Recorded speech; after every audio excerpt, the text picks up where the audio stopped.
പെസഹ കാലത്തിലെ 4-ാം ഞായർ. ഇന്നത്തെ ഞായർ നല്ലിടയ ഞായറാഴ്ച ആയിട്ടാണ് തിരുസഭ പരിഗണിച്ചു പോരുന്നത്. അതിന് കാരണം ഇന്നത്തെ സുവിശേഷത്തിൽ നാം വായിച്ചു കേൾക്കുന്നത് യേശുനാഥൻ തന്നെ നല്ലിടയനായി ചിത്രീകരിക്കുന്ന വചനഭാഗമാണ്.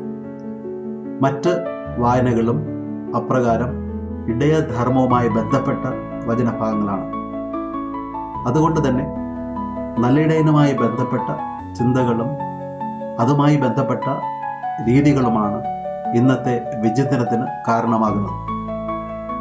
ഇസ്രായേൽക്കാരെ സംബന്ധിച്ചിടത്തോളം ഇടയനും ആടുകളും എന്നുള്ളത് ഏറെ സുപരിചിതമായ ചിത്രങ്ങളാണ്. അവരിൽ പലരും ഇടയന്മാരായിരുന്നു. ആടുകളുടെ എണ്ണമനുസരിച്ചാണ് ഒരു വ്യക്തിയുടെ സാമ്പത്തികമായ നിലവാരം അളന്നിരുന്നത്. അതുകൊണ്ട് തന്നെ ഇടയന്മാരുമായും ആടുകളുമായി ബന്ധപ്പെട്ട കാര്യങ്ങളൊക്കെ അവർക്ക് ഏറെ പരിചിതമായിരുന്നു. രക്ഷാകര ചരിത്രം പരിശോധിക്കുമ്പോൾ യേശുനാഥൻ പഴയ നിയമത്തിൽ തിരഞ്ഞെടുത്ത പല പ്രമുഖ വ്യക്തികളും ഇടയധർമ്മം നിർവഹിച്ചിരുന്നതായി നമുക്ക് കാണുവാൻ കഴിയും. മോസസ് ദൈവത്തിൻ്റെ സ്വരം കേൾക്കുന്നതിനിടയായത് ഇപ്രകാരം ഇടയധർമ്മം നിറവേറ്റിക്കൊണ്ടിരിക്കുമ്പോഴാണ്. ദാവീദിനെ ദൈവം തിരഞ്ഞെടുത്തത് ഇടയ ജോലിയിലായിരുന്നപ്പോഴാണ്. പ്രവാചകന്മാരെയും മറ്റ് പല ആളുകളെയും ഇടയനായിരിക്കുന്ന സമയത്താണ് ദൈവം ചുമതലകൾ ഏൽപ്പിക്കുന്നതായി നാം കാണുന്നത്. ഇസ്രായേൽക്കാരുടെ ഇടയിൽ ഇപ്രകാരം ഇടയധർമ്മം ഏറെ പ്രധാനപ്പെട്ട ഒന്നായിരുന്നു. അതുപോലെ തന്നെ ഏറെ ദുഷ്കരമായ ജോലികളിൽ ഒന്നുമായിരുന്നു. പ്രഭാതത്തിൽ ആടുകളെയും കൊണ്ട് ഇറങ്ങുന്ന ഇടയന്മാർ സന്ധ്യയാകുമ്പോൾ ആടുകളെ പ്രത്യേകമായി ഉണ്ടാക്കിയിരുന്ന വളപ്പുകളിലേക്ക് സൂക്ഷിക്കാൻ ഏൽപ്പിക്കുമായിരുന്നു. പട്ടണ പ്രദേശങ്ങളിലാണെങ്കിൽ ഇപ്രകാരമുള്ള വളപ്പുകൾക്ക് അടയ്ക്കുവാനും തുറക്കുവാനും സൗകര്യമുള്ളവയായിരുന്നു. അവയ്ക്ക് പ്രത്യേകമായ കാവലുകളും ഉണ്ടായിരുന്നു. അതുകൊണ്ട് തന്നെ അങ്ങനെ കാവലുള്ള സ്ഥലങ്ങളിൽ ആടുകളെ ഏൽപ്പിച്ചതിന് ശേഷം ഇടയന്മാർ തങ്ങളുടെ വാസസ്ഥലങ്ങളിലേക്ക് പോകുമായിരുന്നു. പ്രഭാതമാകുമ്പോൾ ആടുകളുടെ അടുത്തേക്ക് ഇടയൻ വരികയും ആടുകളെ പേര് ചൊല്ലി വിളിക്കുകയും ചെയ്യുമ്പോൾ ഇടയൻ്റെ സ്വരം കേട്ട് ആടുകൾ ഇടയൻ്റെ സമീപത്തേക്ക് ഒരുമിച്ച് കൂടുമായിരുന്നു. അങ്ങനെ ആടുകളെ ഇടയന്മാർ മെച്ചമായ പുൽപ്പറങ്ങളിലേക്ക് ആനയിക്കുന്ന രീതിയായിരുന്നു അന്ന് അവിടെ നിലനിന്നിരുന്നത്. അതേസമയം ഗ്രാമപ്രദേശങ്ങളിലാണെങ്കിൽ ഇപ്രകാരം അടച്ച് തുറപ്പുള്ള വളപ്പുകൾ ഇല്ലായിരുന്നു. കല്ലുകൾ കൊണ്ട് കൃത്രിമമായി ഉണ്ടാക്കിയ വളപ്പുകളായിരുന്നു ഏറെയും. അവിടെ പ്രത്യേകമായ വാതായനങ്ങളൊന്നും തന്നെ ഇല്ലായിരുന്നു. അകത്ത് കടക്കുവാനും പുറത്തേക്ക് പോകുവാനുതകുന്ന തുറസായ പ്രദേശങ്ങളായിരുന്നു വാതായനങ്ങളായി കരുതപ്പെട്ടിരുന്നത്. മിക്കവാറും ഇടയന്മാർ അന്തി ഉറങ്ങിയിരുന്നത് ഇപ്രകാരം തുറസായ സ്ഥലങ്ങളിലാണ്. വാതിലുകൾക്ക് പകരം ഇടയന്മാരായിരുന്നു വാതിലുകൾ. അതുകൊണ്ട് തന്നെ പുറത്തുനിന്ന് അകത്തേക്ക് ആരും കടന്നു വരാതെയും അകത്തുനിന്ന് പുറത്തേക്ക് ആരും പോകാതെയും ആടുകളെ സുരക്ഷിതമായി കാക്കുവാൻ ഇടയന്മാർക്ക് കഴിയുമായിരുന്നു. ഈ രണ്ട് പ്രതീകങ്ങളുമാണ് യേശുനാഥൻ ഇന്നത്തെ സുവിശേഷത്തിലൂടെ നമ്മുടെ വിചിന്തനത്തിൽ നൽകുന്നത്. അവിടുന്ന് തന്നെ ഇടയനായും വാതിലായും ചിത്രീകരിക്കുകയാണ്. യേശുക്രിസ്തു നല്ല ഇടയനാണ് എന്ന് പറയുമ്പോൾ പഴയ നിയമത്തിൽ എസെക്കിയേൽ പ്രവാചകന്റെ പുസ്തകത്തിലെ 34-ാം അധ്യായത്തിൽ കാണുന്ന കപട ഇടയ ധർമ്മവുമായി ബന്ധപ്പെട്ട് നാം മനസ്സിലാക്കേണ്ടതാണ്.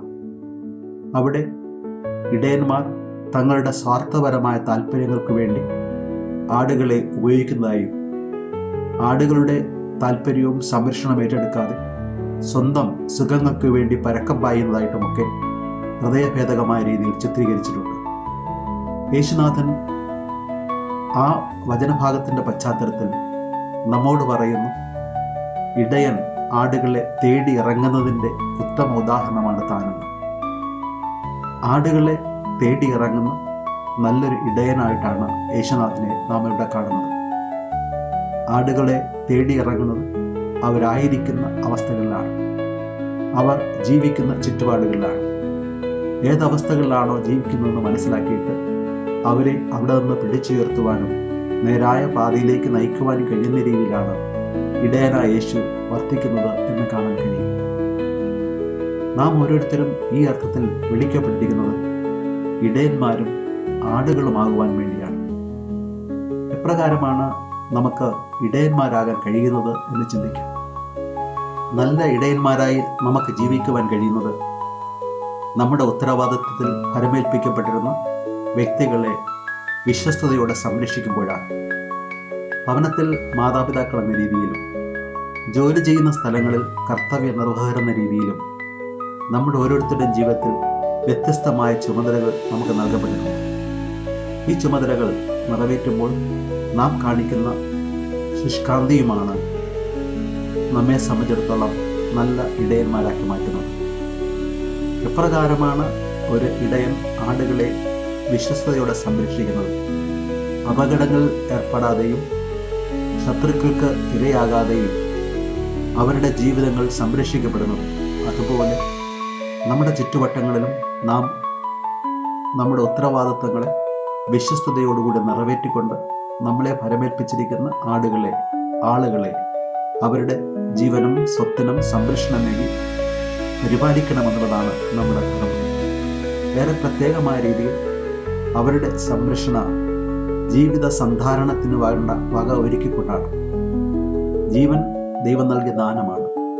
ആ ജീവൻ നിലനിർത്തുക എന്നുള്ളതാണ് ഇടയൻ്റെ ഏറ്റവും ഉത്തരവാദപ്പെട്ട ധർമ്മം എന്നുള്ളത്. ജീവൻ നിലനിർത്തുവാൻ ഉതകുന്ന രീതിയിലുള്ള സംരക്ഷണയും അവൻ്റെ ജീവന നിലനിൽപ്പിന് ആവശ്യമായ ആഹാര പദാർത്ഥങ്ങളും സമ്മേളിപ്പിച്ചു കൊടുക്കുക എന്നുള്ളതാണ് ഇവിടെ പ്രധാനപ്പെട്ട ദൗത്യം. നേതാവെന്ന രീതിയിൽ ഓരോ ക്രൈസ്തവരും തൻ്റെ ചുറ്റുപാടുമുള്ള സഹോദരങ്ങൾക്ക് ആത്മീയമായ അന്നത്തിന് വേണ്ടിയുള്ള സാഹചര്യങ്ങൾ ഒരുക്കി അവരെ പരിപാലിക്കുവാൻ വേണ്ടി വിളിക്കപ്പെട്ടിരിക്കുന്നു. അവരെ തിന്മ നിറഞ്ഞ വഴിത്താരകളിലൂടെ വഴിതെറ്റിപ്പോകാതിരിക്കത്തക്ക രീതിയിൽ യഥാർത്ഥ സംരക്ഷണമൊരുക്കി പരിപാലിക്കുവാൻ ഉത്തരവാദപ്പെട്ടിരിക്കുന്നു. അങ്ങനെ ഉത്തരവാദിത്വം നിറവേറ്റിക്കൊണ്ട് ആത്മീയമായ അന്നം നൽകിയും ആത്മീയമായ സംരക്ഷണം നൽകിയും ദൈവത്തിൻ്റെ വളപ്പിലെ വിശ്വസ്ത ആടുകളായി സംരക്ഷിക്കുവാൻ വേണ്ടി നമ്മെ ഫലമേൽപ്പിക്കപ്പെട്ടിരിക്കുന്ന ഓരോ വ്യക്തികളെയും സൂക്ഷിക്കുവാൻ വേണ്ടിയാണ് ഇടയധർമ്മം നമ്മെ ഓരോ നിമിഷവും വിളിച്ചുകൊണ്ടിരിക്കുന്നത്. അങ്ങനെ നല്ല ഇടയനായി നമ്മുടെ ഭവനങ്ങളിലും ജോലിസ്ഥലങ്ങളിലും പ്രവർത്തന മേഖലകളിലുമൊക്കെ മാറുവാൻ കഴിയുമ്പോഴാണ് ക്രിസ്തുവിൻ്റെ ഇടയധർമ്മം നമ്മുടെ ഓരോരുത്തരുടെ നേതൃത്വ ഭാവത്തിലൂടെ അന്വർത്ഥമാകുന്നത്. രണ്ടാമതായി, നമുക്കെങ്ങനെ നല്ല ആടുകളായി മാറാമെന്ന് ചിന്തിക്കും. വളർത്തുമൃഗങ്ങളിൽ ഏറെ സവിശേഷതകളുള്ള ഒരു മൃഗമാണ് ആടുകൾ എന്നുള്ളത്. ആടുകളെ സംബന്ധിച്ചിടത്തോളം അവരുടെ വഴി വെട്ടിപ്പിടിക്കുവാനോ പോയ വഴി അതുപോലെ തിരിച്ചു വരുവാനോ ഒന്നും അവർക്ക് കഴിയില്ല. എപ്പോഴും അവരുടെ ഗതിവിഗതികൾ നിയന്ത്രിക്കുന്നത് ഇടയന്മാരാണ്. അവരുടെ അന്നം തേടിയുള്ള യാത്രയിലും ഗൃഹം തേടിയുള്ള വാസസ്ഥലങ്ങളിലേക്കുള്ള തിരിച്ചുവരവിലുമൊക്കെ അവരെ നിയന്ത്രിക്കുന്നതും നയിക്കുന്നതും ഇടയന്മാരാണ്. ആടുകൾ കുനിഞ്ഞാണ് പൊതുവെ നടക്കുന്നത്. അവർ തലയുയർത്തി നടക്കാറില്ല. അവരെ സംബന്ധിച്ചിടത്തോളം ഇരയാണ് പ്രധാനപ്പെട്ടത്. ഇര കാണുന്നിടത്ത് അവർ അന്നം സ്വീകരിച്ച് മുന്നോട്ട് പോകും. അതിൽ കവിഞ്ഞ് ചിന്തയോ അവർക്ക് അതിനതീതമായ ആഗ്രഹങ്ങളൊന്നും തന്നെ ഇല്ല. സ്വസ്ഥമായി എളിമയുടെ മനോഭാവത്തിൽ മുന്നോട്ട് പോകുന്ന ജീവികളാണ് ആടുകൾ.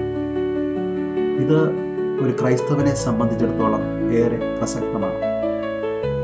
എൻ്റെ ഇടയൻ ക്രിസ്തുവാണ് തിരിച്ചറിഞ്ഞുകൊണ്ട് അവൻ ശരിയായ പുൽപ്പുറങ്ങളിലേക്ക് എന്നെ നയിക്കുമെന്നുള്ള ബോധ്യത്തോടുകൂടി യേശുവിന് പൂർണ്ണമായി ഫലമേൽപ്പിച്ചുകൊണ്ട് ജീവിക്കാനുള്ള ഒരു ഉത്തരവാദിത്വം ഇവിടെ അവന് കൈവരുന്നു. പ്രതികൂലമായ സാഹചര്യങ്ങളും തിന്മ നിറഞ്ഞ വഴികളും മുന്നിൽ നിറയുമ്പോൾ എൻ്റെ ഇടയൻ എന്നെ നയിക്കും, ശരിയായ പാതയിൽ ആനയിക്കുമെന്നുള്ള ഉറപ്പാണ് ഇവിടെ ശക്തി പകരുന്നത്. രണ്ടാമത്, ആടുകൾക്ക് പ്രതിരോധ ശക്തി കുറവാണ്. തങ്ങളെ ആക്രമിക്കുവാൻ കടന്നു വരുന്ന ചെന്നായ്ക്കളെയോ മറ്റ് ജീവികളെയോ എളുപ്പത്തിൽ തിരിച്ച് ഉപദ്രവിക്കുവാനോ എതിർക്കുവാനോ കഴിയാതെ വണ്ണം അവർ ഈ ശത്രുക്കൾക്ക് ഇരകളാകും. സ്വയമേവ പ്രതികരിക്കുവാനും പ്രതിരോധിക്കുവാനുമുള്ള ശക്തിയോ ശാരീരികമായ വൈഭവമോ ആടുകൾക്കില്ല. അതുകൊണ്ട് തന്നെ ആടുകളുടെ പൂർണ്ണമായ സംരക്ഷണം ഇടയനിന് നിക്ഷിപ്തമായിരിക്കുന്നു. എന്നെ സംരക്ഷിക്കുന്നത് എൻ്റെ ദൈവമാണെന്നുള്ള തിരിച്ചറിവ് നമുക്കുണ്ടാകുന്നു. ജീവിതത്തിൻ്റെ യാത്രയിൽ പലപ്പോഴും നമ്മെ വഴിതെറ്റിക്കുന്ന സാഹചര്യങ്ങളും സാധ്യതകളും തെളിയുമ്പോൾ എൻ്റെ ദൈവം എന്നെ ശരിയായ വഴിയിലൂടെ കാത്തുകൊള്ളും എന്നുള്ള വിശ്വാസത്തിൽ അവിടുന്ന് കാണിച്ചു തരുന്ന വഴിയേ പോകുവാനുള്ള ഒരു വിളിയാണ് ആടുകളെന്ന രീതിയിൽ ദൈവം നമുക്ക് നൽകുന്നത്. കർത്താവ് കാണിച്ചു തരുന്ന വചനത്തിൻ്റെ ഒരു വിളിയുണ്ട്. കാരണം ആടുകൾക്ക് ഇടയൻ്റെ സ്വരം തിരിച്ചറിയുവാനുള്ള വൈകാരികമായ ശേഷിയുണ്ട്. എവിടെയായിരുന്നാലും ആടുകളെ വിളിക്കുമ്പോൾ ആ വിളി കേട്ട് ഇടയനെ അനുധാവനം ചെയ്യുവാൻ ആടുകൾക്ക് കഴിയും. അതുപോലെ എൻ്റെ കർത്താവിൻ്റെ സ്വരം കേട്ടുകൊണ്ട് അവിടുത്തെ അനുധാവനം ചെയ്യുവാനും അനുസരിക്കുവാനും എനിക്ക് കഴിയുമ്പോഴാണ് ഞാൻ നല്ല ഇടയനായി മാറുന്നത്. മറ്റ് സ്വരങ്ങളും ശബ്ദങ്ങളും ചുറ്റുപാടും നിറഞ്ഞു കവിയുമ്പോൾ ആ സ്വരത്തെ അതിജീവിക്കുവാൻ ഉതകുന്ന രീതിയിൽ യേശുവിൻ്റെ സ്വരത്തിന് വേണ്ടി കാതോർക്കുവാനും ആ സ്വരത്തിന് പിൻചെന്നുകൊണ്ട് വിശ്വസ്തരായി ജീവിക്കുവാനുള്ള ആഹ്വാനമാണ് നല്ല ആടുകളെന്ന രീതിയിൽ കർത്താവ് നമ്മിൽ നിന്ന് പ്രതീക്ഷിക്കുന്നത്. മൂന്നാമതായി, ആടുകൾ കൂട്ടമായിട്ടാണ് ജീവിക്കുന്നത്. ഒറ്റപ്പെട്ട ആടുകൾ അപകടത്തിലേക്കാണ് ചെന്നു വീഴുന്നത്. അതുകൊണ്ട് തന്നെ ആടുകളെ കൂട്ടം തെറ്റാതെ കാത്തുപരിപാലിക്കുന്ന ജോലിയാണ് ഇടയനുള്ളത്. നാം വിളിക്കപ്പെട്ടിരിക്കുന്നത് കൂട്ടായ്മയിൽ ജീവിക്കുവാൻ വേണ്ടിയാണ്. ഒരുമിച്ച് ചേർന്നുകൊണ്ട് പരസ്പരം താങ്ങും തണലും തുണയുമായി മാറിക്കൊണ്ട് ക്രിസ്തുവിൻ്റെ ആ സ്നേഹത്തിൻ്റെ കൂട്ടായ്മയിൽ ജീവിക്കുവാൻ വേണ്ടിയുള്ള വിളിയാണ് ഓരോ ക്രിസ്ത്യാനിക്കും ആടുകളെന്ന രീതിയിൽ ദൈവം നൽകിയിരിക്കുന്നത്. ക്രിസ്തുവാകുന്ന ഇടയൻ നമ്മെ സംരക്ഷിച്ചുകൊണ്ട് കൂട്ടായ്മയിൽ നിലനിർത്തുമെന്നുള്ള ബോധത്തോടെ അവിടുത്തെ ശിരസായും നാം ഓരോരുത്തരും അവിടുത്തെ ശരീരമായും നിലകൊണ്ടുകൊണ്ട് യഥാർത്ഥ ആടുകളായി ജീവിക്കുവാൻ വേണ്ടിയാണ് അവിടുന്ന് നമ്മെ വിളിക്കുന്നത്. നാലാമതായി, ആടുകളെന്ന രീതിയിൽ നാം ഏറെ വിലയുള്ളതാണ്. ആടുകൾക്ക് ഏറെ വിലയുണ്ട്. അവയുടെ രോമത്തിനും മാംസത്തിനും ഏറെ വില വരുന്നതാണ്. അതുകൊണ്ട് തന്നെ ക്രൈസ്തവരെന്ന രീതിയിൽ നാം ഓരോരുത്തരും അവിടത്തെ സംബന്ധിച്ചിടത്തോളം വിലയുള്ളവരാണ്. നമ്മുടെ വില കർത്താവായ യേശുക്രിസ്തുവിൻ്റെ മുന്നിൽ ഏറ്റവും ശ്രേഷ്ഠമാണ്. ഓരോ ക്രിസ്ത്യാനികളും ദൈവത്തിന് മുമ്പിൽ വിലയുള്ളവരാണെന്നും നമ്മുടെ വില തിരിച്ചറിഞ്ഞുകൊണ്ട് കർത്താവായ യേശുക്രിസ്തുവിൻ്റെ ഉടമസ്ഥതയിൽ ജീവിക്കുവാനുമാണ് ആടുകളെന്ന രീതിയിൽ അവിടെ നമ്മെ ആഹ്വാനം ചെയ്യുന്നത്. അങ്ങനെ നമ്മുടെ വില മനസ്സിലാക്കി നമുക്ക് മുന്നോട്ട് പോകുവാൻ കഴിയുമ്പോൾ നമുക്ക് ദൈവത്തിൻ്റെ കൃപയും ശാന്തിയും അനുഭവിക്കുവാൻ കഴിയും. അഞ്ചാമത്, ആടുകളെന്ന രീതിയിൽ ആടുകൾക്ക് കുഴിയിലേക്ക് വീണാലോ വള്ളി ചെടികളിലേക്ക് കാലിടറിയാലോ എന്നും തന്നെ സ്വയമേ രക്ഷിക്കപ്പെടുവാനാവുകയില്ല. അവിടെയും ഇടയൻ്റെ സഹായം അനിവാര്യമാണ്. കുഴിയിൽ വീഴുമ്പോഴും വള്ളികൾക്ക് ഇടയിൽ കാലുകൾ കുടുങ്ങുമ്പോഴുമൊക്കെ അവയിൽ നിന്ന് സംരക്ഷിക്കുവാൻ കഴിയുന്നത് ഇടയന്മാരാണ്. ഈ അർത്ഥത്തിൽ യേശുക്രിസ്തുവിനാണ് എന്നെ സംരക്ഷിക്കുവാനും അപകടങ്ങളിൽ നിന്ന് കാത്തുപരിപാലിക്കാനും കഴിവുള്ളത് എന്നുള്ള തിരിച്ചറിവ് നമ്മുടെ ജീവിതപാതയിൽ നമുക്കുണ്ടാകേണ്ടതാണ്. ആറാമതായി, രോഗങ്ങളോ കഷ്ടപ്പാടുകളോ മുറിവുകളോ ഉണ്ടാകുമ്പോൾ സ്വയമേവ ആടുകൾക്ക് സുഖപ്പെടുത്തുവാനോ കഴിയും. മുറിവുകൾ വെച്ചുണക്കുവാനും അവയെ പരിചരിക്കുവാനും ആടുകൾക്ക് കഴിയും. അവിടെയാണ് ഇടയൻ്റെ സഹായം അനിവാര്യമായി വരുന്നത്. നാം ഓരോരുത്തരും ക്രിസ്തുവാകുന്ന ഇടയനെ ജീവിതത്തിൻ്റെ നാഥനായി സ്വീകരിക്കുമ്പോൾ എൻ്റെ രോഗങ്ങളും മുറിവുകളും പരിഹരിച്ച് സുഖപ്പെടുത്തുവാൻ കഴിവുള്ളവനാണ് അവനെന്നുള്ള തിരിച്ചറിവാണ് ശക്തി പകരുന്നത്. ആ ശക്തിയാണ് ജീവിതത്തിൻ്റെ മുന്നോട്ടുള്ള പ്രയാണത്തിൽ നമ്മെ ശക്തിപ്പെടുത്തേണ്ടത്. ഈ അർത്ഥത്തിൽ നല്ല ഇടയന്മാരായും നല്ല ആടുകളായും ജീവിക്കുവാൻ വിളിക്കപ്പെട്ടവരാണ് നാം ഓരോരുത്തരും എന്നുള്ള തിരിച്ചറിവ് ഈ വചനഭാഗം നമുക്ക് നൽകുന്നത്. മൂന്നാമത്തെ മറ്റൊരു സന്ദേശം കൂടെ ഇതിലടങ്ങിയിരിക്കുന്നത് യേശുനാഥൻ തന്നെ വാതിലായി ചിത്രീകരിക്കുന്നതാണ്. രക്ഷയുടെ വാതിലാണ് അവിടെ. പല വാതിലുകളിൽ ഒന്നായിട്ടല്ല യേശു തന്നെ അവതരിപ്പിക്കുന്നത്. ഒരേ ഒരു വാതിലാണ്. രക്ഷയുടെ ഒരേ ഒരു വഴിയാണ് കർത്താവായ യേശുക്രിസ്തു. അലഞ്ഞു തിരിഞ്ഞ് നടന്ന ആടുകളെ കർത്താവായ യേശുക്രിസ്തുവിൻ്റെ ആലയത്തിലേക്ക് ചേർത്ത ക്രിസ്തുവിനെ കുറിച്ചാണ് ഇന്നത്തെ രണ്ടാമത്തെ വായനയിൽ വിശുദ്ധ പത്രോസ് പ്രഖ്യാപിക്കുന്നത്. നാം ഓരോരുത്തരും ജീവിതത്തിൻ്റെ വിവിധ മേഖലകളിൽ അലഞ്ഞു തിരിഞ്ഞ് ദൈവത്തിന് അന്യാധീനപ്പെട്ടു പോകാതെ ദൈവത്തിൻ്റെ ആ ഒരു രക്ഷാകരമായ കൂട്ടായ്മയിലേക്ക് ക്രിസ്തുവാകുന്ന വാതിലിലൂടെ പ്രവേശിക്കണമെന്ന് അവിടെ നിന്ന് ആഹ്വാനം ചെയ്യുകയാണ്. ക്രിസ്തു അല്ലാതെ മറ്റൊരു വാതിൽ നമുക്കുണ്ടാകാൻ പാടില്ല. യേശുവാകുന്ന വാതിൽ നിരന്തരം നമ്മെ ആകർഷിക്കുന്നതും മാടി വിളിക്കുന്നതും തുറന്നിരുന്നുകൊണ്ട് നമ്മെ എപ്പോഴും ഉൾച്ചേർക്കുന്നതുമാണ്. ആ വാതിൽ യഥാർത്ഥ രക്ഷയുടെ വാതിലാണ്. ആ വാതിലൂടെ നമുക്ക് പ്രവേശിച്ച് സുരക്ഷിതരാകുമ്പോൾ മാത്രമേ നമ്മുടെ ജീവിതവും സന്തോഷവും സമാധാനം നിറഞ്ഞ നിത്യതയിലേക്ക് നയിക്കപ്പെടുന്ന ഒന്നാകുകയുള്ളൂ. ഒന്നാമത്തെ വായനയിൽ പെന്തക്കോസ്ത ദിവസം വിശുദ്ധ പത്രോസ് നൽകുന്ന പ്രസംഗമാണ്. അവിടെ 3000-ഓളം പേർ യേശുവിൻ്റെ രക്ഷാകരമായ കൂട്ടായ്മയിലേക്ക് പ്രവേശിച്ചതായി പത്രോസിന്റെ പ്രസംഗത്തിലൂടെ നാം മനസ്സിലാക്കുന്നു. 3000-ഓളം പേരാണ് പത്രോസിന്റെ പ്രസംഗത്തിലൂടെ ഈ രക്ഷാകരമായ ആലയിലേക്ക് പ്രവേശിക്കുന്നത്. നമ്മുടെ ജീവിതത്തിലും കർത്താവ് യേശു ക്രിസ്തുവിനെ പ്രസംഗിച്ചുകൊണ്ട് ആ രക്ഷയിലേക്ക് ഒരാളെയെങ്കിലും നയിക്കുവാൻ ഉതകുന്ന രീതിയിലുള്ള പ്രവർത്തനവും പ്രഘോഷണ ചാരുതയുമാണ് ഈ സുവിശേഷ ഭാഗങ്ങളിലും വചനഭാഗത്തിലും അവിടുന്ന് നമുക്ക് നൽകുന്നത്. അതിന് സർവശക്തൻ നമ്മെ സമർത്ഥമായി അനുഗ്രഹിക്കും.